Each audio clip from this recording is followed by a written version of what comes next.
జిల్లాలో గణేష్ నిమజ్జనం వేళ అపశృతి చోటు చేసుకుంది. గణనాథుడికి క్రేన్ సహాయంతో లిఫ్ట్ చేస్తుండగా ఒకవైపు నుంచి కూడా అది ఒరిగిపోవడం కూడా మనం చూస్తున్నాం బిగ్ టీవీ స్క్రీన్ పైన.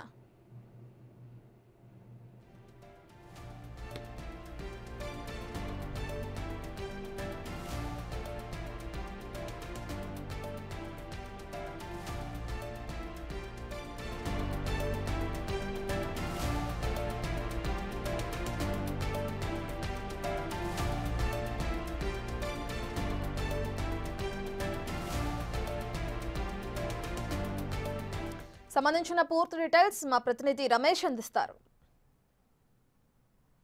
ఉమ్మడి నల్గొండ జిల్లాలో గణేష్ శోభాయాత్ర కొనసాగుతుంది. ఉదయం నుంచి కూడా కోలాహలంగా మారినటువంటి పరిస్థితి అయితే కనిపిస్తుందని చెప్పవచ్చు. సాయంత్రం సమయంలో విగ్రహాలన్నీ కూడా చెరువుల వద్దకు వచ్చినటువంటి పరిస్థితి కనిపిస్తుంది. భువనగిరిలో అపశృతి అయితే నెలకొందని చెప్పవచ్చు. విగ్రహాన్ని నిమజ్జనం చేస్తున్నటువంటి సమయంలో ఒక్కసారిగా వైరు తెగిపడంతో కూడా కుప్పకూలినటువంటి పరిస్థితిలో ఓ వ్యక్తికి కూడా పూర్తిగా కాలు ఫ్రాక్చర్ అయినటువంటి పరిస్థితి కనిపిస్తుంది. అయితే విగ్రహం చిన్న విగ్రహం కావడంతో కూడా ప్రమాదం తప్పింది. అదే భారీ విగ్రహాలు అయితే పెను ప్రమాదం జరిగి ఉండేది. కానీ ఆ చిన్న విగ్రహం సమయంలో కూడా ఎవరు కూడా రెవెన్యూ యంత్రాంగం కానీ పోలీసులు కానీ అప్రమత్తంగా ఉండాల్సినటువంటి పరిస్థితి అయితే ఉందని చెప్పవచ్చు. ఎందుకంటే అర్ధరాత్రి వరకు కూడా నిమజ్జనాలు కొనసాగుతుంటాయి. అదేవిధంగా యాదాద్రి భువనగిరిలో చూసినటువంటి విజువల్స్ ఆధారంగా మనం ఏదైతే చిన్నపాటి విగ్రహానికే ఆ క్రేన్ పై ఎక్కించినప్పుడు తెగిపడడం అనేది ఒక నిర్లక్ష్యం అయితే కొట్టొచ్చినట్టు కనపడుతుంది. అదేవిధంగా నల్గొండ జిల్లాలోని వేములపల్లిలో నిమజ్జనానికి రావడం జరిగింది. సాగర్ ఎడమ కాలువలో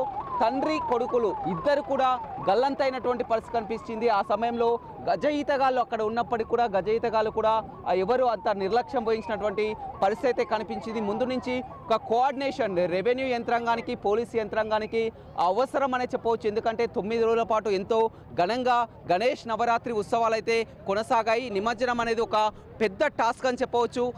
హైదరాబాద్ గణేష్ శోభాయాత్ర కూడా రేపు ఉంది. అయితే చిన్నపాటి విగ్రహాలకే ఇలాంటి ప్రమాదాలు చోటు చేసుకుంటే మొత్తం కూడా అధికారులు మాత్రం అప్రమత్తంగా ఉండాల్సినటువంటి అవసరం అయితే ఉందని చెప్పవచ్చు. ఇవాళ ఉమ్మడి నల్గొండ జిల్లాలో జరిగినటువంటి ఘటనలు చిన్నపాటి అనికే ఆ విగ్రహం కింద పడిపోవడం, అదేవిధంగా వ్యక్తి కాలు ఇరగడం, అదేవిధంగా ఆ ఎడమ కాలువలో ఇద్దరు వ్యక్తులు గల్లంతవడం, ఇలాంటి ఘటనలు దృష్టిలో పెట్టుకొనైనా రేపు జరిగేటువంటి నిమజ్జనంలో ఇలాంటి అవాంఛనీయ ఘటనలు జరగకుండా, అదేవిధంగా అపశృతులు చోటు చేసుకోకుండా మొత్తం అధికారులపై బాధ్యత ఉంది. ఎందుకంటే నిమజ్జనం సమయంలో వందలాది మందిగా ఫ్యామిలీస్తో పిల్లలతో కలిసి చెరువుల వద్దకు వస్తున్నటువంటి పరిస్థితి అయితే కనిపిస్తుందని చెప్పవచ్చు. మొత్తం కూడా ఎక్కడికక్కడ చూసే సమయంలో కానీ ప్రమాదాలు జరగకుండా అంతా కూడా యంత్రాంగం అయితే పూర్తి విధులు నిర్వహించాల్సినటువంటి అవసరం ఉంది. కానీ యాదాద్రి జిల్లాలో జరిగినటువంటి ఘటన మాత్రం అక్కడ ఉన్నటువంటి క్రేన్లు కూడా ఒక్కటే క్రేన్ అందుబాటులో ఉండడంతో కూడా